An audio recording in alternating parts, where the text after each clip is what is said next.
Puji Tuhan, Tuhan Yesus memberkati Ibu Marisa yang sudah melayani kita di malam yang ke-9. Angka 9 adalah angka buah roh, ya. Itu dicatat dalam Galatia pasal 5.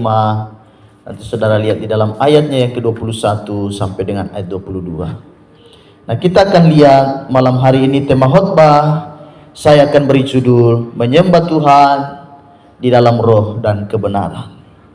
Sekali lagi saya dan saudara menyembah Tuhan di dalam roh dan kebenaran. Kita lihat Yohanes pasalnya yang keempat, ayatnya yang ke-23, saudaraku. Yohanes pasal 4 ayat 23. Kita akan baca ayat ini secara bersama-sama. Yohanes 4 ayatnya yang ke-23, kita baca 2, 3 mulai. Tetapi saatnya akan datang dan sudah tiba sekarang, bahwa penyembah-penyembah benar akan menyembah Bapa dalam roh dan kebenaran, sebab Bapa menghendaki penyembah-penyembah demikian. Allah mencari penyembah yang sesuai dengan hatinya hari-hari ini. Pada pasal ini Tuhan sedang bercakap-cakap dengan salah seorang perempuan Samaria. Dan perempuan ini bukan perempuan yang biasa, saudaraku. Ini adalah perempuan yang boleh dibilang perempuan tidak baik, saudara. Karena dia telah tinggal dengan suami, 5 orang suami. Dan yang tinggal juga padanya saat itu adalah bukan suaminya, saudara. Jadi kita lihat di sini bahwa ini berarti adalah perempuan yang tidak beres. Dia hidup, dia tinggal dia bersuamikan 5 orang suami, dan suami yang tinggal juga padanya saat itu, suami yang ke-6 sebetulnya adalah bukan suaminya juga. Jadi kita bisa bayangkan bahwa betapa kotor dan betapa berdosanya perempuan ini. Tapi Kristus bisa bercakap-cakap dengan perempuan ini. Kristus, Tuhan itu benci dosa, tetapi dia sayang orang berdosa.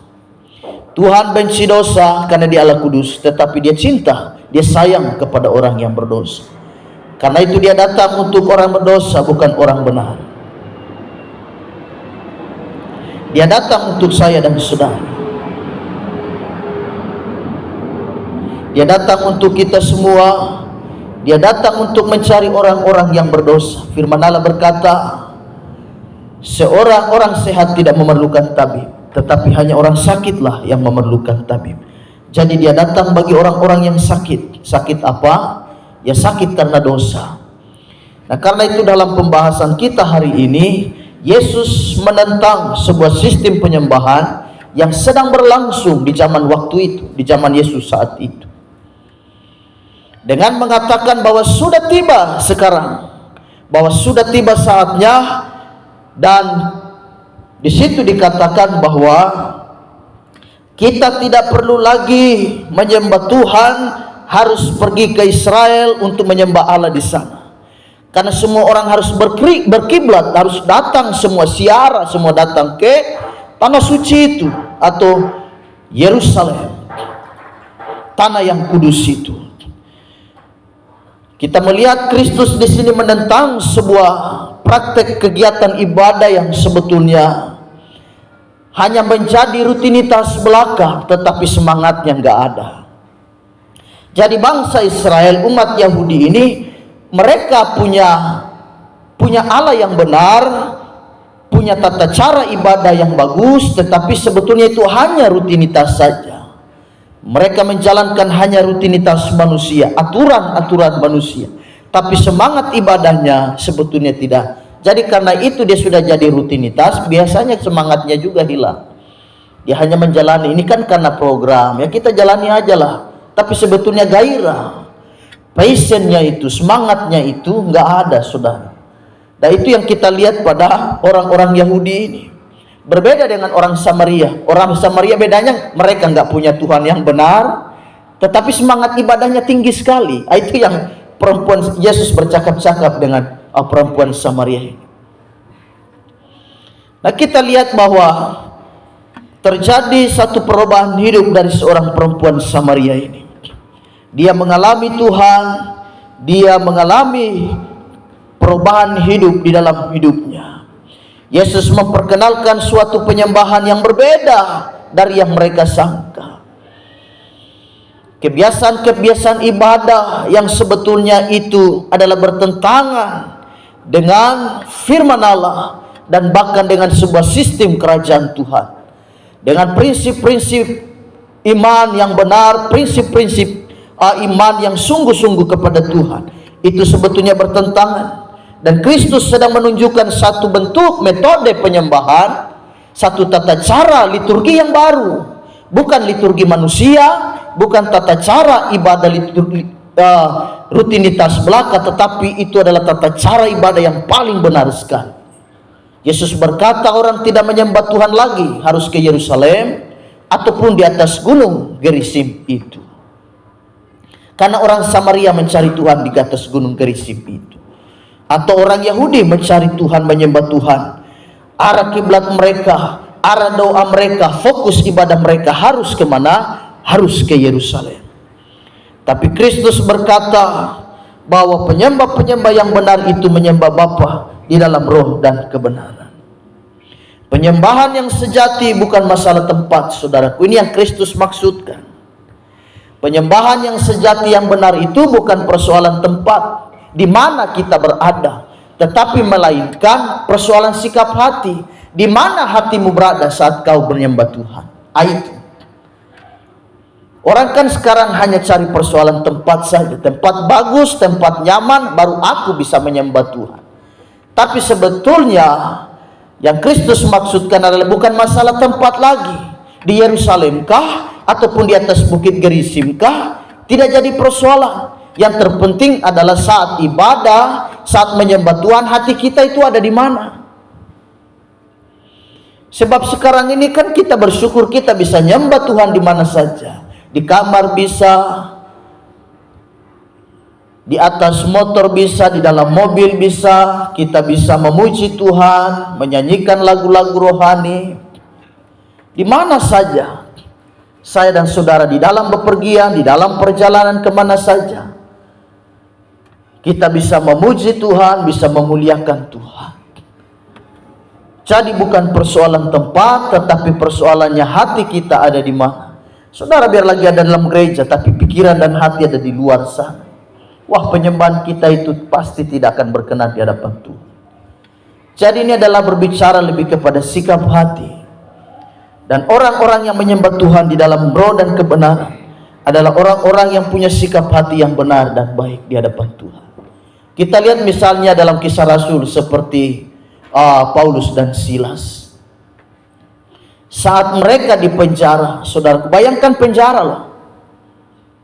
Tapi herannya mereka bisa memuji Tuhan. Ini di dalam penjara. Saudara bisa bayangkan seluas apa dan sebesar apa sih penjara itu? Makan di situ, tidur di situ, mandi di situ, mohon maaf, buang air juga di situ.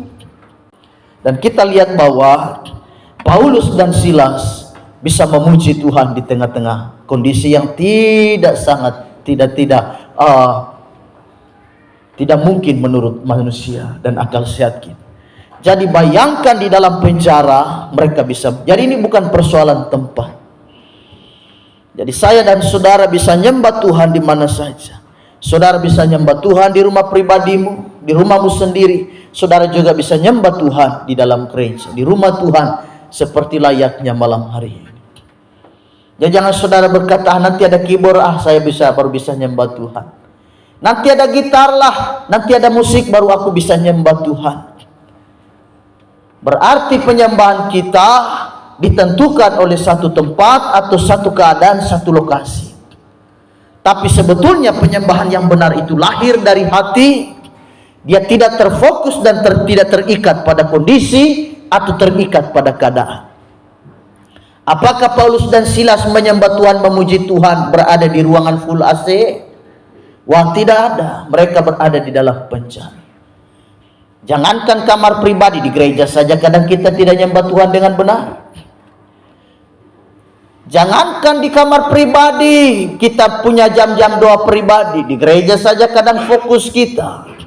Tubuh ada dalam gereja, tapi pikiran ada di kilometer 15.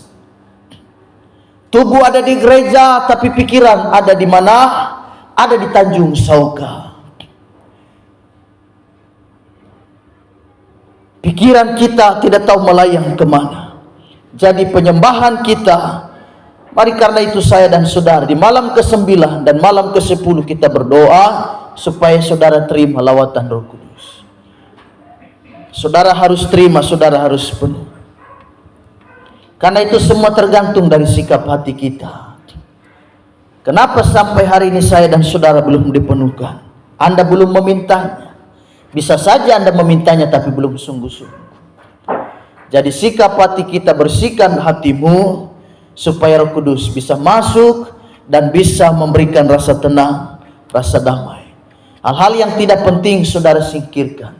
Sama seperti cerita Bapak Gembala, seorang bapak setiap kali minum kopi pasti matanya sakit. Dia konsultasi dengan dokter, kenapa dokter setiap kali minum kopi pasti matanya sakit? Wah, dokter juga bingung. Baru kali ini ada pasien mengeluh minum kopi mata sakit. Dokter ambil gula, ambil air panas, ambil gelas, ambil kopi, kau putar sendiri situ. Aku mau lihat kenapa, apa penyebabnya sampai matamu bisa sakit setiap kali kau minum kopi. Dia taruh gula, taruh kopi, ambil air panas, dia putar sendiri. Masih ada gelas, masih ada sendok di dalam gelas, langsung dia minum kopi. Akhirnya sendok itu yang tusuk matanya. Oh, rupanya dokter bilang setiap kali kamu mau minum kopi mata sakit, rupanya sendok itu. Jadi sendok itu harus disingkirkan dulu, baru kau bisa nikmati kopi dengan bisa nikmati kopi. Coba saudara minum kalau ada sendok dalam gelas, pasti tusuk mata tuh. Coba kita coba saudara sebentar, pasti itu. Jadi selagi ada dosa, wah, kita tidak bisa menikmati. Ada unek-unek di hatimu, tidak serius, tidak fokus, anggap remeh. Roh Kudus bagaimana mau mas? Jadi singkirkan itu, baru kita bisa menikmati hadirat Roh Kudus. Jadi kita lihat penyembah-penyembah yang benar, menyembah Bapa di dalam kebenaran. Istilah penyembahan, saudaraku, itu adalah hanya bisa dipakai dalam sistem kerajaan. Dalam satu kerajaan. Dan penyembahan ini biasanya dipakai di sana. Karena setiap rakyatnya, setiap warganya, mereka harus memberikan semacam penyembahan. Mereka harus sujud menyembah kepada siapa? Kepada raja. Jadi sistem penyembahan ini hanya ada di dalam satu aturan, satu sistem kerajaan. Dan saudara tahu, saya dan saudara akan pergi kemana? Kerajaan sorga. Dan Kristus adalah rajanya. Jadi karena itu kita menyembah Tuhan. Kita menyembah siapa? Menyembah Yesus. Yang dia adalah raja kita. Dan dia adalah Tuhan di atas segala Tuhan. Dia adalah sang pemilik hidup ini.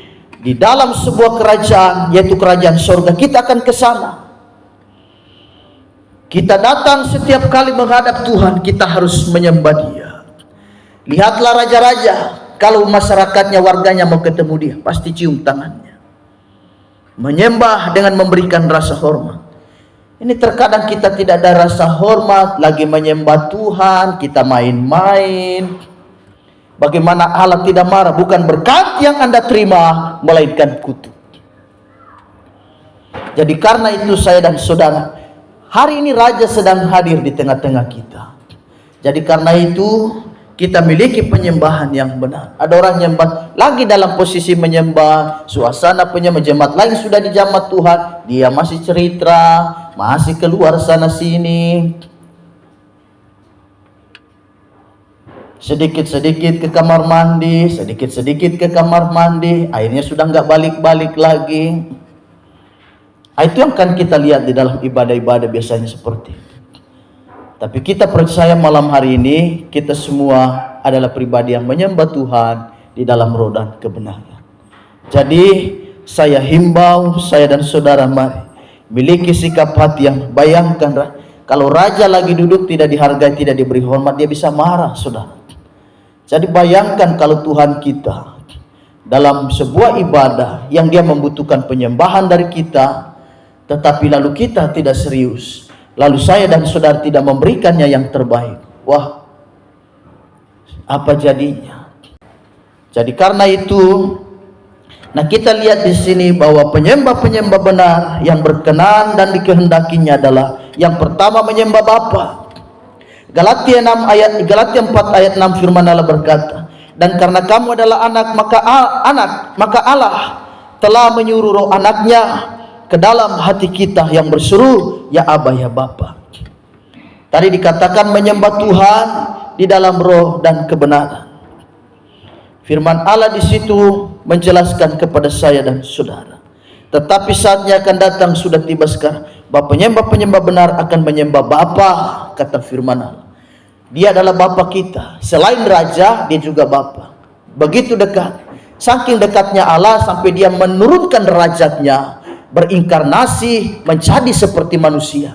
Bahkan firman Allah berkata dia merendahkan dirinya serendah-rendahnya, bahkan sampai mati di atas kayu salib. Hanya dengan cara begitu dia bisa menghampiri kita, dia bisa menemui kita, dan kita bisa menemui Tuhan. Sebab Allah itu tidak bisa dihampiri oleh keadaan dengan kemuliaan manusia.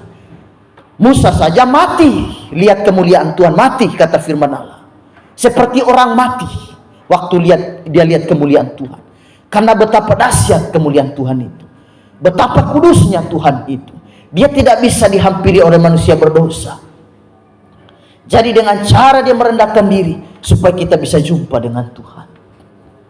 Jadi dia adalah Bapa kita. Kalau dia Bapa dan kita adalah anak, susah apa bagi dia untuk memberi kita makan? Susah apa bagi dia untuk mengerti keperluan dan kebutuhan anak-anak? Saudara perlu apa hari-hari ini? Firman Allah berkata, jikalau Bapa yang jahat tahu memberi pemberian yang baik, masakan dia Bapa yang di sorga, Bapa yang baik bagi kita.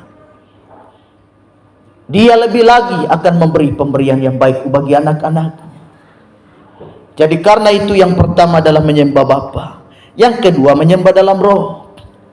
Di situ dikatakan bahwa tetapi saatnya akan datang dan sudah tiba sekarang, bahwa penyembah-penyembah benar akan menyembah Bapa di dalam roh.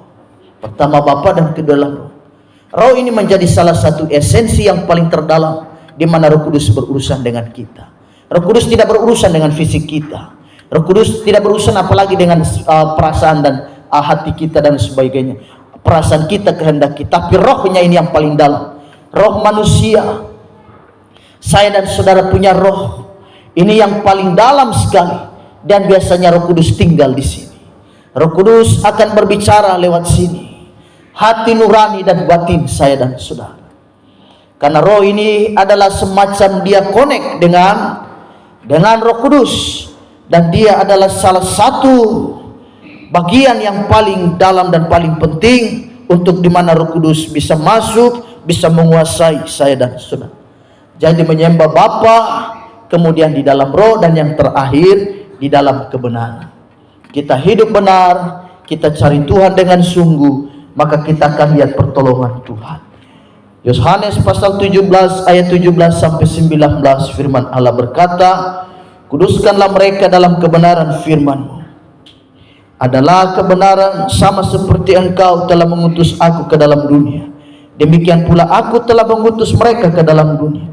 Dan aku menguduskan diriku bagi mereka supaya mereka pun dikuduskan dalam kebenaran. Kebenaran itu dia konsisten, dia stabil. Karenanya firman Allah berkata, benar bilang benar, tidak tidak. Ya ya, tidak tidak. Jadi firman Allah selebihnya itu adalah dari setan.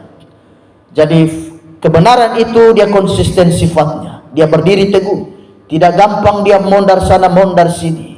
Dia tidak seperti perahu yang diombang-ambingkan oleh angin, oleh gelombang, sehingga dia bingung entah mau ke arah mana. Jadi kebenaran firman Allah yang stabil, kebenaran firman Allah yang konsisten itu yang kita pegang. Kita hanya berpegang pada firman Allah. Apalagi sekarang dengan berbagai macam pengajaran-pengajaran yang merajalela. Saudara nonton YouTube saja sekarang ini pengajaran kan sudah mulai banyak sekali. Yang bikin heboh jagat raya. Pengajaran-pengajaran yang mulai aneh-aneh sekarang ini yang mulai heboh, marak sekali. Luar biasa.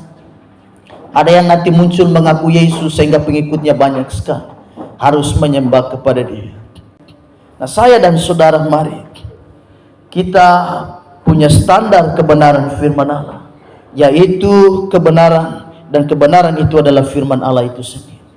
Jadi menyembah Bapa di dalam roh dan kebenaran, dan kebenaran ini tidak lain, yaitu adalah kebenaran firman Allah itu sendiri. Yohanes 8 ayat 32, dan kamu akan mengetahui kebenaran, dan kebenaran itu akan memerdekakan kamu. Kebenaran itu, firman Allah itu akan memerdekakan saya dan saudara. Kita menjadi orang-orang yang merdeka, dan Tuhan pasti akan memberkati saya dan saudara. Jadi 3 hal ini, menyembah Bapa yang pertama, kita akui, kita imani, dan kita percaya Dia adalah Bapa. Bapa yang di sorga. Itulah doa Bapa kami. Diawali dan dibuka dengan kalimat Bapa kami yang di sorga. Dia adalah Bapa kita. Jadi kalau ada sesuatu yang saudara mau minta, jangan minta manusia dulu. Kita minta kepada Tuhan. Kita belajar seperti Ratu Ester. Apa yang dia lakukan untuk dia tolong umatnya. Karena bangsa Yahudi mau dieksekusi semua. Mau dibantai. Jadi apa tindakan Ester? Dia puasa.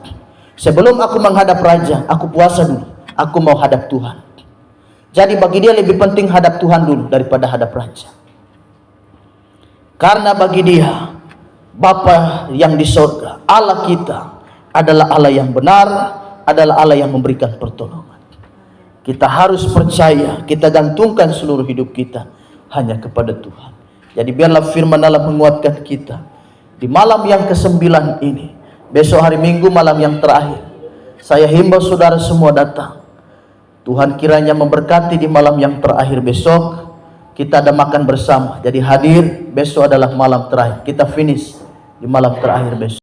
Jadi Tuhan Yesus memberkati kita semua.